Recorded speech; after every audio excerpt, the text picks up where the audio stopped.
Okay, this is a video on the handy switch. It's just an easy way to switch between handles. Usually if you're on the bite side, it looks like this. So I'm on the safe side now from the bite side. So this is bite side, safe side. Alright, to start this trick off, start with the bite handle. This one right here. Okay, now you're gonna want to do like a dip. So if you know the spy opening is kind of like that.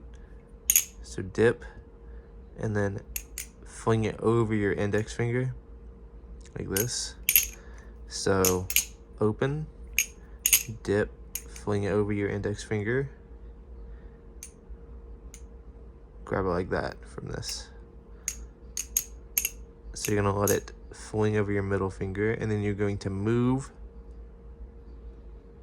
your index to the side and just flip it back up, and that's how you switch it.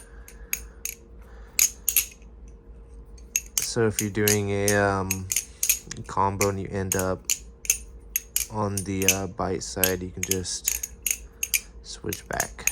It's pretty easy.